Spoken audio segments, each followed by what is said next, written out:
মেয়েকে যেন তোমার সাথে বিবাহ দেয়। জোরে বলেন সুবহানাল্লাহ। আপনারা কি বলেন? কালো সাহাবী, দেখতে সুন্দর না, গেছে হলে এলাকার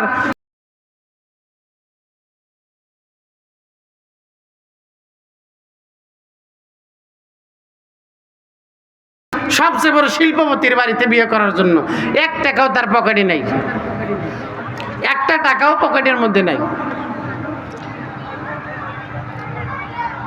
আমাদের যদি সমাজে এরকম হয়, আমাদের সমাজের রীতিনীতি কি আগে প্রতিষ্ঠিত হও এরপরে বিয়ে করো, এরকমই তো বিষয়টা। আবার কয় যদি একটু ছোট লোক মানুষ বড় লোক বাড়ি আত্মীয় করতে চায়, কই আসমানের তারা আর কই জমিনের নারা, কই জমিনে থাকে আসমানের তারা চিন্তা ভাবনা করিও না, এই কথা কয় না কই লেভেলে থাকো, লেভেলে কই লেভেল এক না, এরকম না বিষয়টা। ওই সাহাবীর বাড়িতে চলে গেছে। ওই সাহাবী তো সে তার পকেটে 1টা টাকা নাই, চেহারা সুন্দর না, কালো, আর গেছে হলো এলাকার শিল্পপতির বাড়িতে বিয়ে করার লেগে। যা বলছে আল্লাহর নবী পাঠাইছে আমারে, আপনার সুন্দরী মেয়েকে আমার সাথে বিবাহ দেওয়ার জন্য। ওই আমর ইবনে ওয়াহাব আস-সাকাফি সে একবার ওই কালো সাহাবীর দিকে তাকায়, আর একবার ঘরের ভিতরে তাকায়,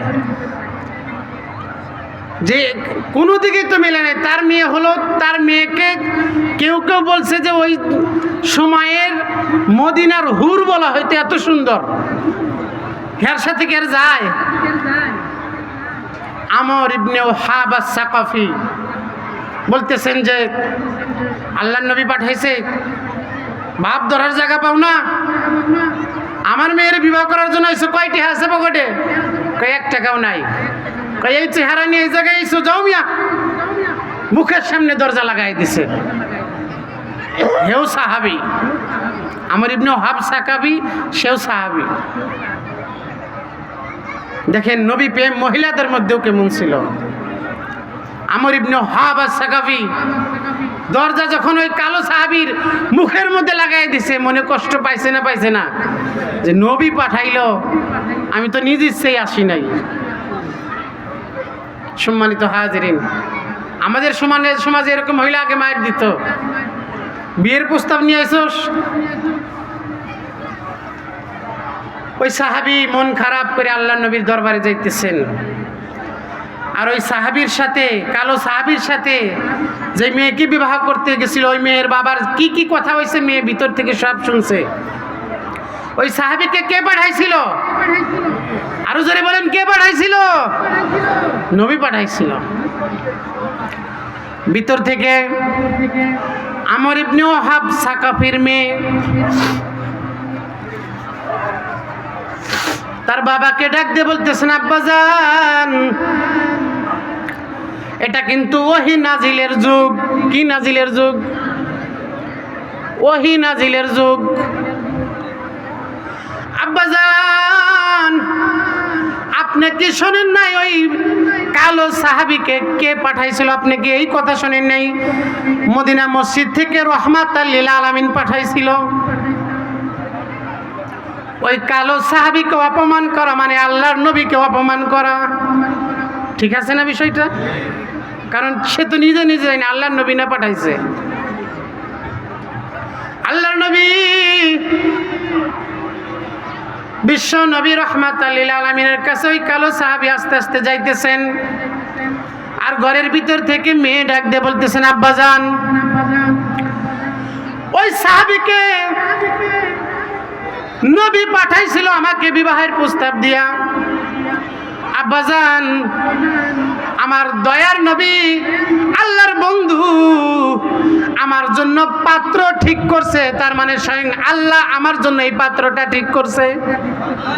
নবী ঠিক করা মানে, কারণ নবীর আল্লাহর ইশারা ছাড়া নবী কোনো কথাই বলে না। বলেন আব্বাজান, ওই সাহাবীকে অপমান করা মানে নবীকে অপমান করা। আর নবীকে অপমান করা মানে আল্লাহকে অপমান করা। আব্বাজান, আমি এই বিবাহের মধ্যে রাজি, যেই পাত্রটা নবী আমার জন্য সিলেক্ট করছে সেই পাত্রকে আমি বিবাহের জন্য রাজি হয়ে গেলাম। আপনি দেরি করেন না, আল্লাহর পক্ষ থেকে আপনার নামে ওহী নাজিল হওয়ার আগে আপনি দরেয়া মসজিদের নববীতে যায় আল্লাহর নবীর পা ধরে মাপ চান। আল্লাহর নবীর পা ধরে তাড়াতাড়ি মাপ চান, না হলে কিন্তু আপনার নামে ওহী নাজিল হবে এই মুহূর্তে। মেয়ের কথা শুনিয়া আমর ইবনে ওয়াহাব আস-সাকাফী দেরি করেন নাই, দৌড়াইয়া মসজিদে নববীর মধ্যে যা দেখে আল্লাহর নবী মসজিদে নববীর মধ্যে বসা। দৌড়াইয়া আল্লাহর নবীর পা জড়ায় ধরছে, ইয়া রাসূলুল্লাহ, ইয়া হাবিবাল্লাহ, আমি বুঝতে পারি নাই শয়তানের ধোঁকায় এই কাজ করে ফেলছি, এই সাহাবীকে আমি ফিরাইয়া দিছি। ওগো আল্লাহর হাবিব, আমি মেয়ের ইজন নিয়ে আসি, ইজাজত নিয়ে আসি, অনুমতি নিয়ে আসছি, এই মুহূর্তে আমার মেয়ের সাথে এই কালো সাহাবীর বিবাহের বন্ধ ব্যবস্থা করে দেন। আল্লাহর নবী ওই কালো সাহাবীকে ডাক দিলেন, এদিকে আসো, বিবাহের জন্য রাজি আছো নি? কয় হ্যাঁ আমি রাজি আছি।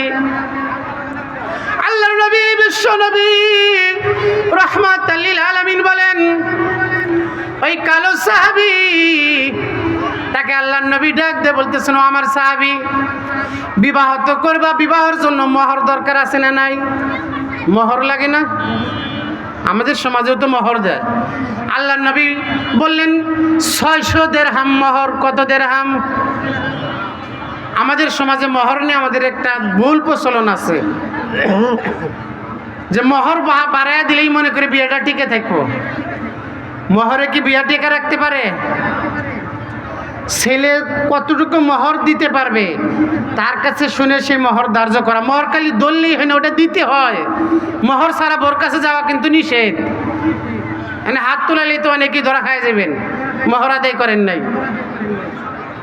খালি কি মাপ চাইলে হইব? মা বোনরা মন নরম। আবার অনেকে তো মোহর সম্পর্কে জানি না, দেয় নাই, কি হয়েছে? ওই যে কিছু দিছে আর কিছু বাকি, বাকি কিয়ামত পর্যন্ত বাকি, বুঝেন নাই? সারাসারি না হইলে ওইটার আর কোনো কথা কোনোদিনও ওঠেও না। মহিলাও শরমে চাই না, এ তো দিতেই পারে না, ধরছে হইল 20 লাখ 30 লাখ, বুঝেন নাই? এটা কিন্তু বান্দার হক। স্ত্রী যদি নিজ ইচ্ছায় মাপ না করে কোনোদিন আপনি মাপ পাইবেন না। মোহর যদি মাপ না করে, হাসরের ময়দানে আপনি এই মোহরের বদলে তো সওয়াব দিয়ে পরে জান্নাতে যেতে হইব। বুঝছেন তো বিষয়টা? বলতে পারেন হুজুর মাপ তো চাই নিছি। আশরাফ আলী থানভী রহমতুল্লাহ বলতেছে, ওই এখন বাসর করে যদি বোর কাছে মোহর মাপ চাই যে আমি দিতে পারতেছি না, অনুমতি দিলে কাছে যাবো না এলে যাবো না, এখন ওই ব্যক্তিকে ওই মহিলা কি শরমে কিছু কইতে পারবো? লজ্জা শরমে কয় আচ্ছা তুমি মাফ করে দিলাম, তাও আসো। এই বাইদেনিদের মতো জামাই বলে বাইদেদের বিয়ে হইলে গাছের উপর ওঠে, গাছের উপরে ওঠার পর দিনে বলে নিচ থেকে বলে তুমি নামো, কয় না নামতেন না, কয় কে? কয় তুই যদি কামাই করে খাওয়াস তাহলে নামবো, তাছাড়া নামতেন না। পরে বলে পাওটাই ধরে পরে কামাই করে, কয় আচ্ছা কামাই করে খাওয়ামো, আর পরে বলে নামে। এই জন্য বাইদের যে জামাই রয়েছে তারা ওই যে ছোট্ট ছোট ছাপড়া করে হইয়া থাকে, আর মহিলারা সারা গ্রাম বাইদের করে সিঙ্গা লাগাইয়া করে। বুঝছেন তো কারণটা? আপনার এরকম মাপ শরম লজ্জায় যদি মাফ করে দেয়, মাপও কিন্তু মাপ হইব না। স্ত্রী যদি বাসর করে শরম লজ্জায় মাফ করে দেয়, সেই মাপও কিন্তু হাকিকতান মাফ হবে না। এই জন্য আজকে রাইতে যা কি আবার এটা মীমাংসা করবেন? আজকে যা আবার মীমাংসা করবেন? মীমাংসা করে নিয়ে নালে কিন্তু হাসরের ময়দানে ধরা খাইবেন। যে কথা বলতেছিলাম, আল্লাহর নবী বিশ্ব নবী রাহমাতাল লিল আলামিন বলেন, ও সাদ সালামি, তোমার জন্য আমি 600 দিরহাম মোহর ধার্য করলাম। আরে সাদ সালামি, মোহর তো ধার্য করলাম, মোহর তো পরিশোধ করতে হবে, এটা কোনো বকেয়ার কোনো সিস্টেম নাই। বকেয়া রাখলে তাহলে বউ বাপের বাড়ি থাক, যেদিন শোধ করতে পারবি ওই দিন নিয়ে আবি। সাদ সালামি আল্লাহর নবীকে ডাকতে বলে, ইয়া রাসূলুল্লাহ, ইয়া হাবিবাল্লাহ, আমি গরিব, আপনি তো আগে থেকে জানেন আমার টাকা পয়সা নাই, আপনি একটা ব্যবস্থা করেন না। আল্লাহর নবী হযরত সাদ সালামিকে বললেন, আরে সাদ, দেরি করিস না, আমার সাহাবী হযরত উসমানের বাড়িতে যা, যা বল রাহমাতাল লিল আলামিন পাঠাইছেন, তোমাকে 200 দিরহাম দিতে বলছে। বলেন সুবহানাল্লাহ। ওমর হযরত উসমান রাদিয়াল্লাহু আনহু 200 দিরহাম দিলেন। এরপর আল্লাহর নবী পাঠাইলেন আব্দুর রহমান ইবনে আউফের বাড়িতে, যিনি তদানীন্তনকালে শিল্পপতি ছিলেন, 100টা উটের মালিক ছিলেন। তার মানে বর্তমান জামানায় 100টা প্রাইভেট কারের মালিক। বুঝছেন তো বিষয়টা? আব্দুর রহমান ইবনে আউফের কাছে যা বললেন, আল্লাহর নবী পাঠাইছে, আমি বিবাহ করব, মোহরের টাকা দেওয়ার জন্য পাঠাইছে। আল্লাহর নবী, বিশ্ব নবীর কথা শুনে আমার আব্দুর রহমান ইবনে আউফ দেরি করলেন না। আল্লাহর নবীর সাহাবীকে পর্যাপ্ত টাকা পয়সা দিয়ে দিলেন। আরো কিছু সাহাবীর কাছে পাঠাইলেন। 600 দিরহাম তো মোহর, আবার চুনো পাউডার দেওয়ার জন্য তো টাকা পয়সা দরকার আছে না নাই? বর্তমান মেকআপের জন্য টাকা লাগে না? এটার জন্য তো আরো বেশি টাকা লাগে। 600 দিরহাম নিয়ে আল্লাহর নবীর কাছে আসছে, বলে এইটাই তো হবে না, কয় চুনো পাউডার তো কেনা লাগবে, আরো কিছু কালেকশন করো। কালেকশন করে বিয়ের ব্যবস্থা করতেছে আল্লাহর নবী। আজকে চুনো পাউডার কিনে দেয় পুরুষ মানুষ, আর সাইজে সাইজে দেখাই হইলো মার্কেটের দোকানদারদেরকে। দুঃখ লাগে না? এটাই তো বাস্তব। ঘরের মহিলা সুন্দর পরিপাটি হয়ে সাইজে গুজে থাকবো, জামাইরে দেখাইব, জামাইয়ের জন্য যত সাজবে তত সওয়াব। সুবহানাল্লাহ কোন। কিন্তু ঘরে থাকে হইলো কাজের বেডির মতো, চুলমুল এলোমেলো, পুরাতন কাপড় যা আছে সব ঘরের মধ্যে পরে। আর বাহিরে যেদিন যাবো, যদি বলে আজকে অমুক জায়গায় যাব, অথবা এই যে মাহফিলের মধ্যে আইব, এমন মেকআপ মারে, এর আটা ময়দার দাম বাড়ে এলাই। বুঝছেন তো বিষয়টা? পুরুষরা দুঃখ করে কয় কামাই করে দেই আমি, আর সাইজে গুজে দেখাই হলো দোয়ানদার রে। এই জন্য মা বোনরা তো আজ শুনতেছে, মেকআপ করবেন, এটা আমি না করতেছি না, তবে জামাইটা সাইজে গুজে দেখান। বাহিরের মানুষকে যত দেখাবেন তত জিনার গুনাহ উঠবে। এর জন্য আবার পুরুষরাও দায়ী আছে। খালি হাজার দোষ দিলে হবে না। একজন মহিলা 3 জনকে জাহান্নামে নিয়ে যাব, তার মধ্যে স্বামীও আছে। বুঝছেন তো বিষয়টা? আপনার বউরে আপনি কন্ট্রোল করতে হবে।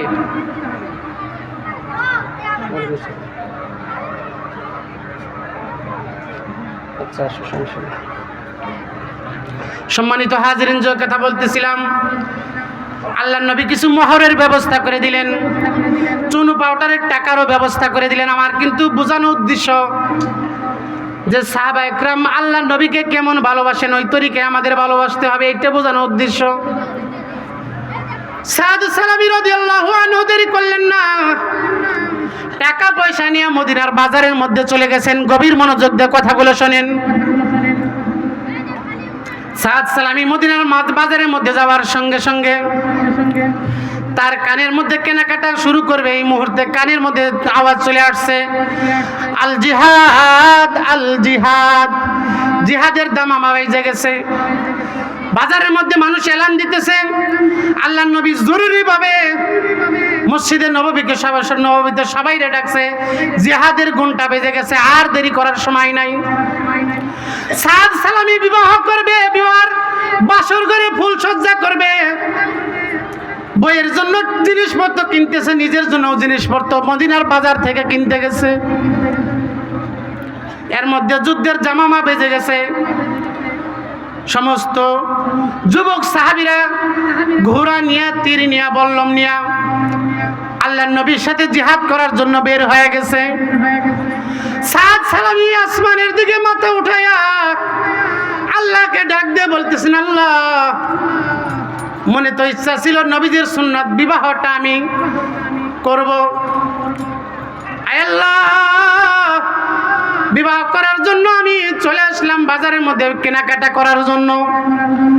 রব্বুল আলামিন এই মুহূর্তে যুদ্ধের দামা বেজে গেছে। আল্লাহ, আপনার হাবিব জিহাদের ময়দানে থাকবে, আর আমি সাদ সালামী বইয়ের জন্য কেনাকাটা করে ফুল সজ্জা বাসর ঘরের মধ্যে থাকবো। এটা তো আমি সাদ সালামীর দ্বারা সম্ভব না।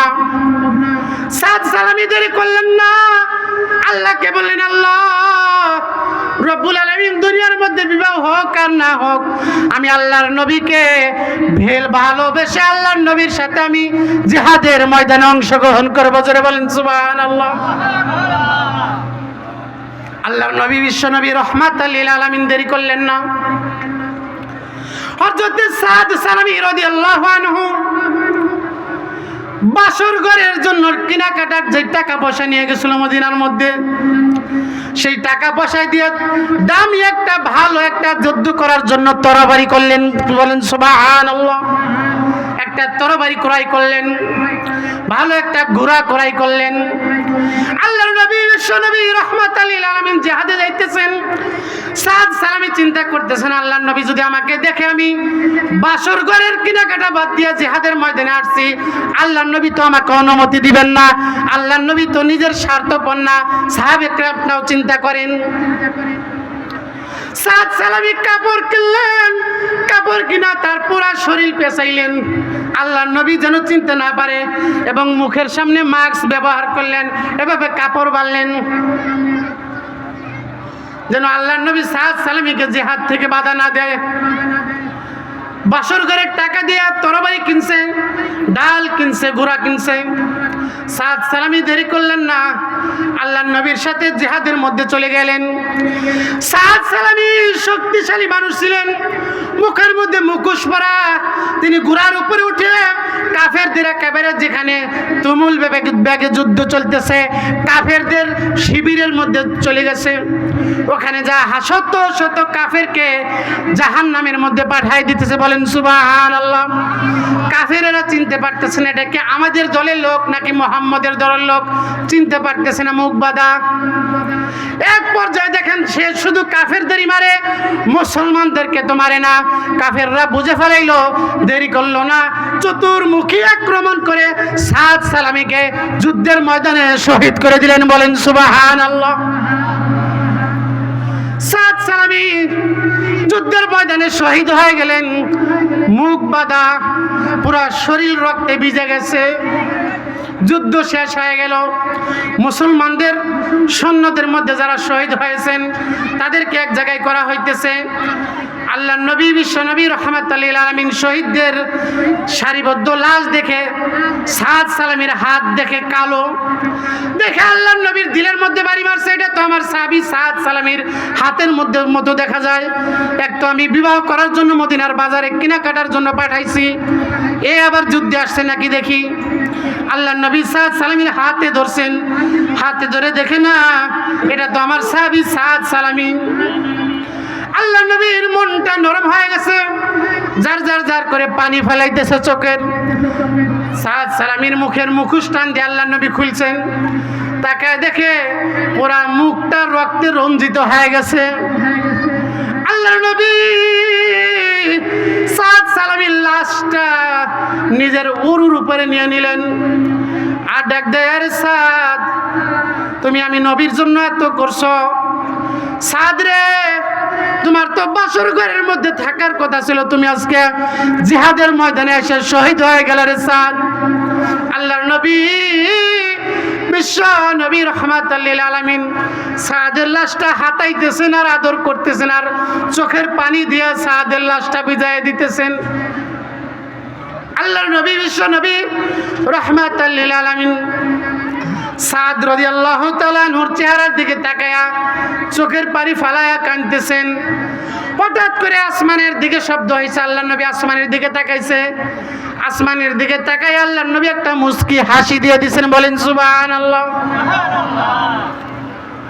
আল্লাহর নবীর সাহাবী হযরত আবু লুবাবা আল্লাহর নবীকে প্রশ্ন করলেন, ইয়া রাসূলুল্লাহ, ইয়া হাবিবাল্লাহ, আপনি সাদ সালামীর মাথায় হাত দিয়ে কানলেন। সাদ সালামীর মাথার মধ্যে লোহার হেলমেট ছিল। আল্লাহর নবী দেখেন লোহার হেলমেট ভেঙে মাথার মগজ বের হয়ে গেছে। আল্লাহর নবী সাদ সালামীর লাশ নিয়ে নিয়ে নবীজির পবিত্র চোখের পানি দিয়ে সাদ সালামীর চেহারা, রক্ত বিজুত চেহারা আল্লাহর নবী ভিজাইয়া দিতেছেন। উপরের দিকে তাকে আল্লাহর নবী মুস্কি হাসি দিয়েছেন। আল্লাহর নবীকে আবু লুবাবা জিজ্ঞাসা করছেন, ইয়া রাসূলুল্লাহ, ইয়া হাবিবাল্লাহ, সাদ সালামীর চেহারার দিকে তাকায়া আপনার চোখের পানিতে সাদ সালামীর লাশ ভিজায় দিছেন গো আল্লাহর নবী। আবার উপরের দিকে তাকায়া আপনি কেন হাসেন, মুস্কি হাসি দিলেন কেন? আল্লাহর নবী ডাক দেয়া, আবু লুবাবা, আমি উপরের দিকে তাকায় দেখলাম সাদ সালামীর জন্য আল্লাহ তাআলা আসমানের দরজাগুলো খুলিয়া দিয়েছেন। শুধু তাই নয়, আমার সাহাবীরা ভালো করে শুনে রাখো, আমার সাদ সালামীর জন্য আল্লাহ তো আরশের দরজাগুলো খুলে দিয়েছে, এতটুকুই শেষ না। আল্লাহ তাআলা আমার সাদ সালামীর জন্য আল্লাহ তাআলা আসমানের মধ্যে আসমানের হুর পরীদের সাথে আল্লাহ তাআলা বিবাহের বন্ধ ব্যবস্থা করে দিয়েছেন। আমার সাদ সালামীর দুনিয়ার মধ্যে বাসর করার কথা ছিল, বাসর করতে পারে না। আমি উপরের দিকে তাকায় দেখি আসমানের দরজাগুলো খোলা, আল্লাহ তাআলা হুরগুলা নামায় দিছেন। হুরগুলা এত দ্রুত গতিতে সাদ সালামীকে কোলে নেওয়ার জন্য আসতেছে যে হুরদের যে কাপড় ছিল কাপড়টা সরে গেতেছে। আমি নবী লজ্জায় মাথাটা নিচের দিকে দিয়েছি।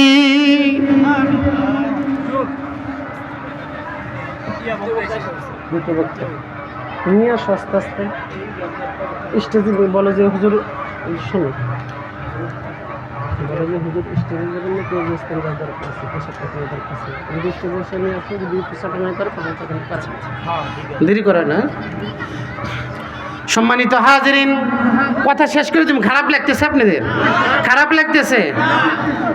এটা ছিল রাসূলের জন্য সাহাবা একরামদের মহব্বত, ভালোবাসা। রাসূল আমাদেরকে কেমন ভালোবাসতেন। সম্মানিত হাজিরিন, আল্লাহর নবী চাইলে মৃত্যুর পর ভালো ভালো জায়গায় থাকতে পারতেন। জিবরাইল এসে বলতেছেন, ইয়া রাসূলুল্লাহ, ইয়া হাবিবাল্লাহ, আল্লাহ তাআলা আমাকে পাঠাইছেন, আপনি মৃত্যুর পর কোন জায়গায় থাকতে চান? আল্লাহর নবী বলেন, কোন কোন জায়গার অফার আছে? জিবরাইল ডাক দিয়ে বলে, ইয়া রাসূলুল্লাহ, ইয়া হাবিবাল্লাহ, আল্লাহ তাআলা আপনি যদি চান মৃত্যুর পর আপনার দেহে মোবারক জান্নাতের মধ্যে রাখবেন। জোরে বলেন সুবহানাল্লাহ। কোথায় রাখবে? ওগো আল্লাহর হাবিব, আপনি যদি চান জান্নাতে থাকতে, না চাইলে আল্লাহ তাআলা আপনার দেহ মোবারক সিদরাতুল মুনতাহার মধ্যে রাখবে। অথবা আপনি যদি কোকানে থাকতে না চান, আল্লাহ তাআলা আরশে মুআল্লায় আপনার দেহ মোবারক রাখবেন। জোরে বলেন সুবহানাল্লাহ। আল্লাহ নবী জিবরাইলকে ডাকতে বলে, জিবরাইল, আমার দেহ মোবারক জান্নাতে রাখার জন্য অফার দিয়েছো, সিদরাতুল মুনতাহায় রাখার অফার দিয়েছো। এরে জিবরাইল, আরশে মুআল্লার মধ্যে আমি নবীর দেহ মুবারক সম্মানের খাতিরে রাখার জন্য অফার দিয়েছো। জিবরাইল, আমি কি জানতে পারি আমার গুনাহগার উম্মতের দেহটা কোন জায়গায় থাকবে? আল্লাহর নবী, বিশ্ব নবী জিবরাইলকে প্রশ্ন করার সঙ্গে সঙ্গে জিবরাইল ডাক দিয়ে বলে, ইয়া রাসূলুল্লাহ, ইয়া হাবিবাল্লাহ, আপনার উম্মতের দেহ জমিনের মধ্যেই থাকবে, মাটির মধ্যে থাকবে, কাদার মধ্যে থাকবে। আল্লাহর নবী ডাক দিয়ে, জিবরাইল, আমার যে আদরের উম্মতরা মাটির মধ্যে থাকবে, কাদার মধ্যে থাকবে, আমার আদরের উম্মতের শরীরের মধ্যে মাটি লেগে যাবে। আমি নবী সেই উম্মতের মহব্বতের দাবিদার হয়ে বলতেছি, আমার উম্মত যেখানে থাকবে, আমার উম্মতকে জমিনে রাখিয়া আমি নবী আরশে মহল্লায় থাকবো না, জান্নাতেই থাকবো না। আমার উম্মত যেই মাটিতে থাকবে, আমি নবীও সেই মাটির মধ্যে শুয়ে থাকবো। এমন মহব্বত করছেন আমাদেরকে আল্লাহর নবী। সম্মানিত হাজিরিন, আল্লাহর নবীর ইন্তেকালের সময় হয়ে গেল। আল্লাহর নবী, বিশ্ব নবী, রাহমাতাল লিল আলামিন, ইন্তেকালের সময় হয়ে গেছে। আল্লাহর নবী, বিশ্ব নবী, রাহমাতাল লিল আলামিনের পুরো শরীর চাদর দিয়ে ঢাকা। আল্লাহর নবী একবার পাগুলো গুটান, আবার পাগুলো লম্বা করেন। আম্মা জান আয়েশা সিদ্দিকা আসিয়া আল্লাহর নবীর চাদরটা একটু সরাইছেন, দেখি কি হয়েছে। আসিয়া দেখে আল্লাহর নবীর শরীরের এমন কোনো পশম মোবারক নাই যেই পশম মোবারক থেকে আল্লাহর নবীর ঘাম বের হইতেছে না। সাকরাতুল মাউত, মৃত্যুর কষ্ট। আল্লাহর নবী বিশ্বনবী রাহমাতাল লিল আলামিন বলতেছেন, আমাদের দ্বিতীয় বক্তা চলে আসছে, ছেড়ে দিব, বিরক্ত হইতেছেন না তো? আল্লাহর নবী বিশ্বনবী রাহমাতাল লিল আলামিন শুয়ে আছেন মৃত্যুর বিছানার মধ্যে। এমত অবস্থায় দরজার মধ্যে কে যেন টোকা দেয়, খটখট করে। আল্লাহর নবী ফাতেমাকে ডাকতে বলেন, ফাতেমা যাও দেখো দরজার মধ্যে কে যেন আসছে, একটু ডাক দাও, ভিতরে নিয়ে আসো। আল্লাহর নবী বিশ্বনবী রাহমাতাল লিল আলামিন হযরতে ফাতেমাকে বলার সঙ্গে সঙ্গে দেরি করলেন না, দরজার কাছে গেলেন, যায় দরজা খুললেন। এবার আপনারা বলেন, আজরাইলকে কি দেখা যায়? কত মানুষ আমাদের চোখের সামনে মারা যায়, চোখগুলো উল্টায়া দেয়, কিন্তু আমরা দেখতে পারি না, জান কবজ হয়ে যায়, আজরাইলকে দেখা যায় না। কিন্তু ওই দিন ফাতেমা রাদিয়াল্লাহু তাআলা আনহার সামনে আজরাইল তার সুরত প্রকাশ করে দিয়েছিলেন। বলেন সুবহানাল্লাহ। হযরতে ফাতেমা দরজা খুলে আজরাইলকে দেখার সঙ্গে সঙ্গে আল্লাহর নবীকে বলতেছেন, ইয়া রাসূলুল্লাহ, ইয়া হাবিবাল্লাহ, আব্বাজান, এটা এমন মানুষ যেই মানুষকে মক্কা মদিনায় কোনোদিন আমি দেখি নাই, মক্কা মদিনা কোনো মানুষের সাথে আর চেহারা মিলও নাই। ওগো আল্লাহর হাবিব, আব্বাজান, এর চেহারা দেখতে অনেক ভয়ঙ্কর, পুরা শরীরের মধ্যে কাপড় পেছানো। ওগো আল্লাহর হাবিব, আমার ভয় করে। আল্লাহর নবীর কথা শুনিয়া ফাতেমার সাথে সাথে দরজাটা আটকায় দিয়েছে। আল্লাহর নবী ফাতেমাকে বললেন, ফাতেমা দেরি করেও না, দরজা খুলিয়ে দাও। ফাতেমা ডাকতে বলেন, আব্বাজান, আমি একে সুবিধাজনক মনে হয় না, আমি দরজা খুলে দেব না। আল্লাহ নবী ফাতেমাকে ডাকতে বলেন, ফাতেমা, হাজা মালাকুল মাউত, এটা দুনিয়ার কোনো মানুষ না, তুমি পারমিশন দিলেও ভিতরে প্রবেশ করবে, পারমিশন না দিলেও ভিতরে প্রবেশ করবে। তোমার বাবার সম্মানে সে পারমিশন চাইছে। বলেন সুবহানাল্লাহ। আর যাইলে জান কবজ করার জন্য পারমিশন লাগে? আল্লাহর নবী বিশ্বনবী রাহমাতাল লিল আলামিন বলতেছেন, ফাতেমা, এটা হলো মালাকুল মাউত। আরে ফাতেমা, দেরি করিও না, দরজা খুলে দাও। ফাতেমা বলে, আব্বাজান, আমি দরজা খুলবো না। আল্লাহর নবী বিশ্বনবী রাহমাতাল লিল আলামিন বললেন, ফাতেমা, দেরি করিও না, হাযা মিন লাজ্জাতিল মাউত, এটা হলো মৃত্যুর ফেরেশতা, দুনিয়ার সমস্ত স্বাদকে কর্তন করে দিবে। আর দেরি হবে না ফাতেমা, আমার ডাকের সময় চলে আসছে। আজরাইল ভিতরে চলে আসলেন, যে আল্লাহর নবীকে সালাম দিছে, আসসালাতু ওয়াসসালামু আলাইকা ইয়া রাসূলুল্লাহ। ও গো আল্লাহর হাবিব, আল্লাহর নবী গো, আল্লাহ তাআলা আপনাকে স্মরণ করছেন, আপনি যদি চান আল্লাহ তাআলার কাছে যেতে পারেন, আপনার সময় শেষ। আল্লাহর নবী বিশ্বনবী রাহমাতাল লিল আলামিন আজরাইলকে ডাক দিয়ে বলেন, এরে আজরাইল, আমি তো যাব, ঠিক আছে, সমস্যা নাই, তবে যাওয়ার আগে তো আমার কয়েকটা কথা আছে। কি আছে?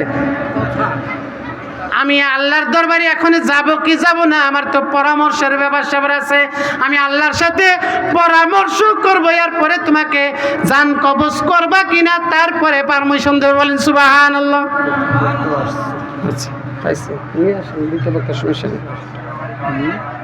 আমাদের প্রধান বক্তা চলে আসছে, বলেন আলহামদুলিল্লাহ। আমাদের প্রধান বক্তা চলে আসছে, উনি গত 5 দিন একসাথে টানা 5 দিন উত্তরবঙ্গে সফর করছে, আজকে শুধু জুমা পড়ে আমাদের এখানে আসছেন। প্রত্যেক দিন 2-3টা করে হুজুরের মাহফিল, হুজুর খুবই গুরুত্বপূর্ণ আলোচনা করেন। আমি কথা শেষ করে দিই। সম্মানিত হাজিরিন, হযরতে ফাতেমা রাদিয়াল্লাহু তাআলা আনহু, তাকে আল্লাহর নবী বলতেছেন, ফাতেমা, তুমি পারমিশন দিলেও আজরাইল আসবে, না দিলেও আসবে। হযরতে ফাতেমা আল্লাহর নবী নবীকে বলতেছেন ইয়া রাসূলুল্লাহ, ওগো আব্বাজান আপনি চলে গেলেন, আমি কাকে আব্বা বলে ডাকবো? আল্লাহর নবী বিশ্ব নবী রাহমাতুল লিল আলামিন আজরাইলকে বললেন, আজরাইল আমি যাব কিনা আল্লাহর সাথে পরামর্শ। কিন্তু আল্লাহর নবী তো সরাসরি আল্লাহর সাথে কথা বলতে পারেন না, মাধ্যমে কথা বলবেন, সেটা হলো জিবরাইল।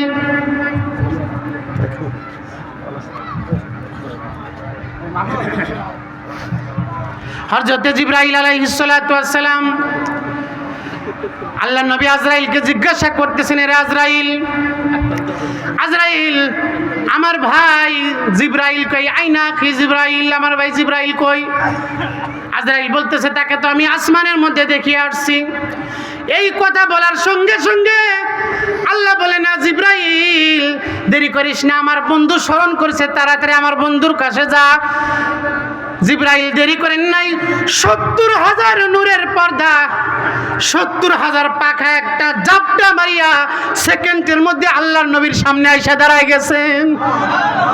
আল্লাহর নবী জিবরাইলকে বলতেছেন, জিবরাইল তুমি কি বলো? আজরাইল বলতেছে, আমার নাকি সেখানে যাইতে হবে। আল্লাহর নবী বিশ্ব নবী রাহমাতুল লিল আলামিন এই কথা বলার পর জিবরাইল বলতেছেন, ইয়া রাসূলুল্লাহ, একটা আয়াত নাযিল আয়াত পড়ে শোনাইলেন, ইন্নাকা মাইয়িতুন ওয়া ইন্নাহুম মাইয়িতুন। ওগো নবী আপনিও মরণশীল, আপনার যারা শত্রু আছে তারাও মরণশীল, অতএব দুদিন আগে পরে আপনার যাইতে হবে। ওগো আল্লাহর হাবিব, আপনি যদি দুনিয়ায় থাকতেছেন আপনি আল্লাহ আপনার হায়াত বৃদ্ধি করে দিবে, কিন্তু এরপরে কিন্তু আবার যাইতে হবে। আল্লাহর নবী বিশ্ব নবী যার যার করে কাঁদতেছেন। জিবরাইল ডাক দিয়ে বলেন, ওগো আল্লাহর হাবিব, আপনি আপনার বন্ধুর কাছে যাবেন, আল্লাহর কাছে যাবেন, আপনি কেন কান্না করেন?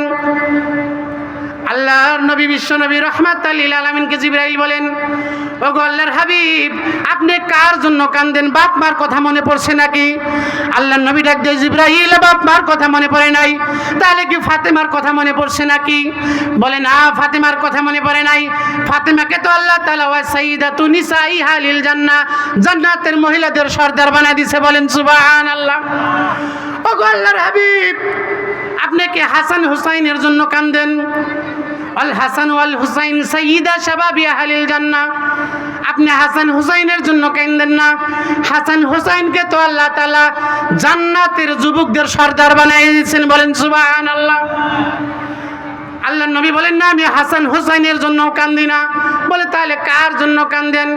আল্লাহর নবী ডাক দিয়ে, জিবরাইল এতদিন আমি দুনিয়ার মধ্যে ছিলাম, আমার উম্মতকে আমি আমার জিম্মায় রেখেছি, দেখে শুনে রাখছি, জিম্মাদারি পালন করেছি। জিবরাইল রে, আমি চলে গেলে আমার গুনাহগার উম্মত রে কে দেখে শুনে রাখবে, কে জিম্মাদারি পালন করবে, বলেন সুবহানাল্লাহ।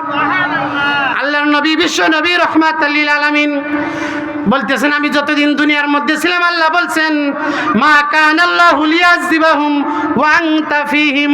ওগো নবী, আপনি যতদিন আপনার উম্মতের সাথে আছেন, কোনো আপনার উম্মতকে আল্লাহ তাআলা আযাব দিয়ে ধ্বংস করবেন না। আমি তো ছিলাম, আল্লাহ আযাব দিয়ে ধ্বংস করে নাই। আমি যে যাব, এতদিন উম্মতের জিম্মাদারি ছিলাম, আমি চলে যাওয়ার পর আমার উম্মতের জিম্মাদারি কে পালন করবে? অমনি আল্লাহ তাআলা জিবরাইলের মাধ্যমে আল্লাহ তাআলা নবীকে জানায় দিলেন, ওগো নবী আপনি টেনশন করিয়েন না, আপনার উম্মতের জিম্মাদার আনা কফিলুম মিনহুম। ওগো নবী, আপনার উম্মতের জিম্মাদার আমি স্বয়ং আল্লাহ হয়ে গেলাম। আল্লাহ তাআলা আমাদের জিম্মাদার হয়ে গেছে। আল্লাহর নবী এত আমাদের মহব্বত করছে, এজন্য আল্লাহর নবীর দেখানো পথ পন্থায় চলা দরকার আছে না নাই? চলবো তো ইনশাআল্লাহ। সম্মানিত হাজিরিন, একটা কথা বলে শেষ করে দেই, হয়তো পরবর্তীতে এই ঘোষণা পাবেন না, জাস্ট বলতেছি, আল্লাহর সামনে যেভাবে বেয়াদবি শুরু হয়েছে, মনে রাখবেন যে আল্লাহকে গালি দিছে সে তো কাফের, সে বেঈমান, সে শাস্তিযোগ্য। এটা তো কোরআনের মধ্যে আছে, সূরা মাইদার 33 নম্বর আয়াত। তাকে যারা সাপোর্ট করবে তারাও কিন্তু কাফের, যারা সাপোর্ট করবে সাপোর্ট করছে। এই যে আমাদের সাধুনগর যে সাধু আছে না, গত 2 দিন আগের কথা, আজকে আমাদের বড় মাদ্রাসায় জামিয়া কাসিমিয়ায় শাইখুল হাদিস সাহেব হুজুর সহকারে ওখানে এক মিটিং হইতেছে ঈশান নামাজের পরে, এই সাধুরে নিয়া এই সাধু আবুল সরকার যেভাবে আল্লাহকে গালি দিছে, এই সাধু 2 দিন আগে তার চেয়ে জঘন্য ভাষায় আল্লাহকে গালি দিছে। সাধুর কাছে কয়েকজন পোলাপান গেছিল যে আপনি এখানে লিখে রাখছেন, এটার কারণ কি, একটু কারণ দর্শান।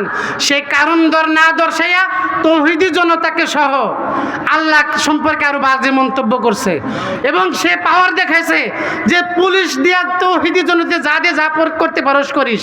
আমি আবুল সরকারের পক্ষেই, পাওয়ার দেখাইছে। বড় মাদ্রাসায় মিটিং হইতেছে, যদি আবুল সরকারের মতো এই সাধুনগরের সাধুর বিরুদ্ধেও যদি উলামা একরাম ডাক দেন, প্রস্তুত আছেন তো ইনশাআল্লাহ?